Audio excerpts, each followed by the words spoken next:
Up ahead, we talk about what went wrong with the Hulk 2003 movie. In 2003, the Hulk debuted. It was directed by Ang Lee, starred Eric Bana, Jennifer Connelly, Sam Elliott, Josh Lucas, and Nick Nolte. Some spoilers ahead, just in case you haven't seen it. Now, the star Eric Bana, he commented during the shoot that it was ridiculously serious, a silent set, morbid in a lot of ways. And Lee told him, that's the guy that directed the film, that he was shooting a Greek tragedy. Maybe that's where they went wrong. They just took things a little too seriously. We'll talk about what I believe went wrong with the movie as we go. First, let's take a look at how well the movie performed. The film was released on June 20th, 2003, and it grossed $245 million worldwide, which is not a whole lot of money for a movie, but back then it was a little bit better than it is today. Now, the movie made $62 million in opening weekend. At that time, that was the 16th biggest opening ever, so it wasn't too bad. But, unfortunately for the movie, it dropped 70% the next weekend. Now, the movie had a budget of $137 million. It didn't even make that up in North America. It only made like $132 million in North America total. If it wasn't for the worldwide box office, the movie would have tanked completely. It became the largest opener at the time to not earn at least $150 million at the box office.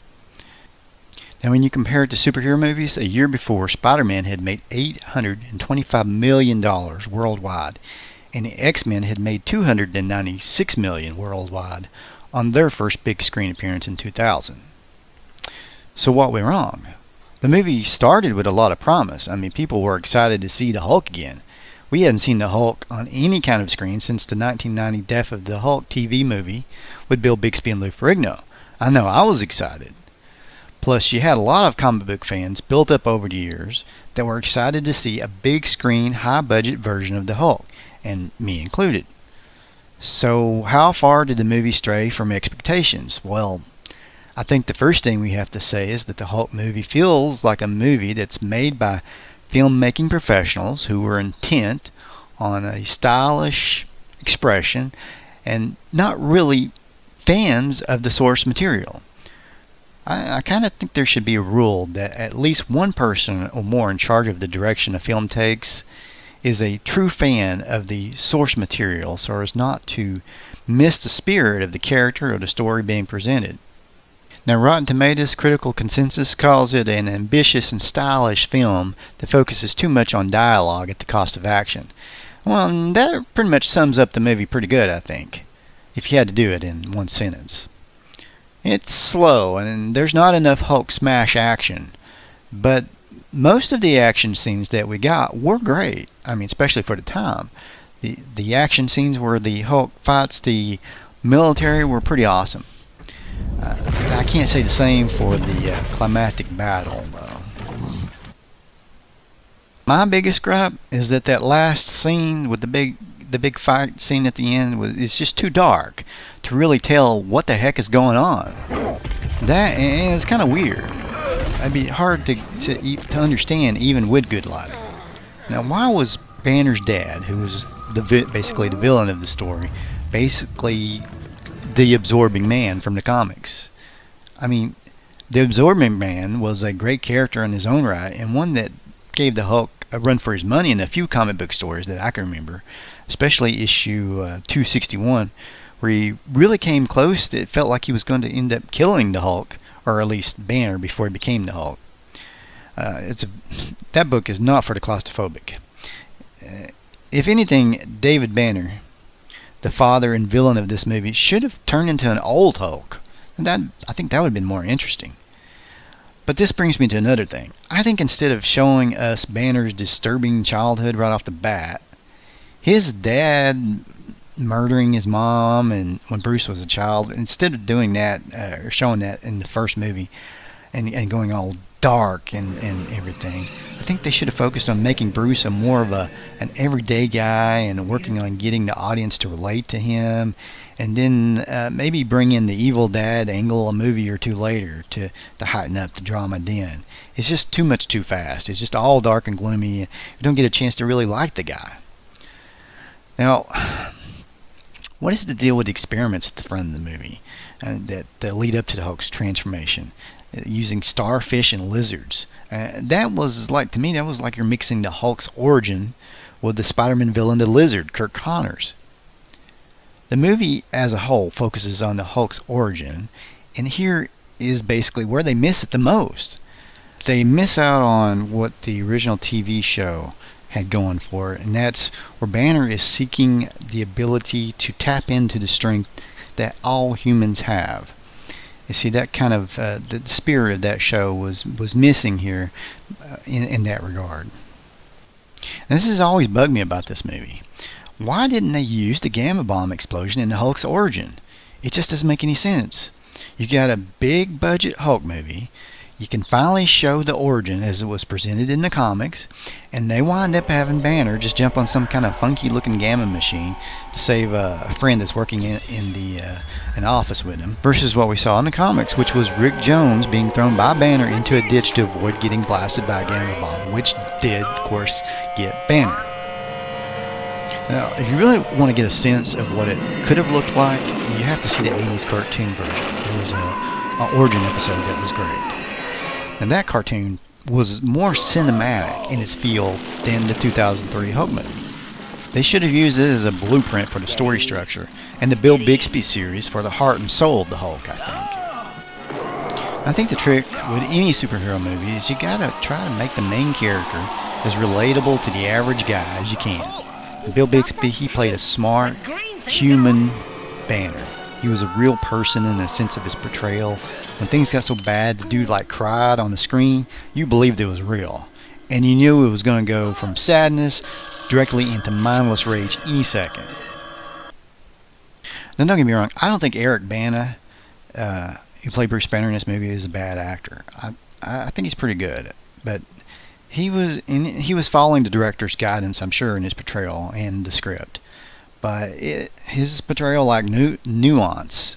He played Banner like he was a psycho, barely hanging on to humanity at some points in the movie. And at one point, he even reached out to choke Betty Ross, his girlfriend, for just a second before he gathered himself. But still, you got to blame the writers for stuff like that, I guess. But TV Banner would have never done that. Not that I remember. Now, if you want to see Bana, the actor, in one of his better roles, I think you should probably watch The Time Traveler's Wife. Now, I haven't seen it in a long time, but if I remember correctly, that was a pretty good movie. Not a very happy movie, but I won't spoil it for you. The effects in this movie were good, especially for the time, but I can't help wonder if they shouldn't have mixed CGI with a real-life bodybuilder like Lou Ferrigno. Heck, they had Lou do a guest appearance, and he still looked pretty big then from what you could see. He had a shirt on. He did a cameo as a security guard walking alongside Stan Lee in the movie. I mean, I remember talking to an older dude that worked out in the gym that I went to back then, and he said the Hulk movie gave him a headache, and he blamed it on the CGI. So, especially back then, people that weren't used to that much CGI, the older people, it just didn't register. I mean, and I can see that. I mean, I definitely get that. Even there's a lot of times I look at it and I say, that's just it's basically a cartoon, and I can't tell, is it supposed to be a real movie or a cartoon or a video game? I guess that'd be more accurate to say. I remember really wanting to like this movie when it first came out, and I probably didn't hate it actually, but over the years I can definitely see where so many opportunities were missed. And as I said before, probably because there was a lack of having fans involved in the process. I mean, who knows better what they want to see than the fans themselves, right? Parts that I did enjoy, as I recently just rewatched the movie the other day, were the scenes with Sam Elliott as General Thunderbolt Ross. Now, he came across as a very realistic bad dude. I mean, a man that had been hardened by years of wars and service to his country. And he was the only character that I felt came across as truly authentic. I like the scene a lot where the Hulk is in this mountainous region, and they're surrounding the Hulk with these helicopters with all kinds of firepower, and Ross is like, turn it into a parking lot. And they're like blasting the mountains, and then they're like, sir, your parking lot is ready. That was the most awesome scene, I think, in the movie. Tango Flight, you have eyes on the target. Salvo all. Turn it into a parking lot.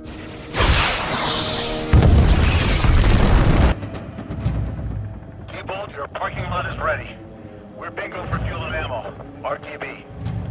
Now, the music by Danny Elfman was just about right. I mean, it alluded to the classic TV show musical theme, but however, I think if they could have added some of that 80s cartoon theme music to the action scenes, I think that would have been great.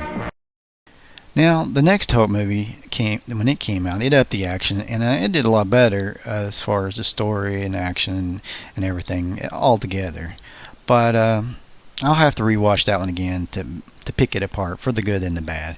It only grossed $264 million in 2008, and that made it one of the lowest grossing MCU films ever, or at least almost ever.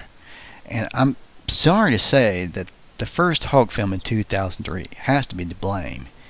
I mean, because typically the performance of a sequel is only going to be as good as the response to the last movie to come before it. Hey, before you go, would you please subscribe if you haven't already, and comment, hit the like button, hit the bell for future notifications so you don't miss any future videos. We do a lot of stuff on pop culture, cartoons, a lot of fun stuff, and a lot of commentary on classic movies and TV shows and so forth.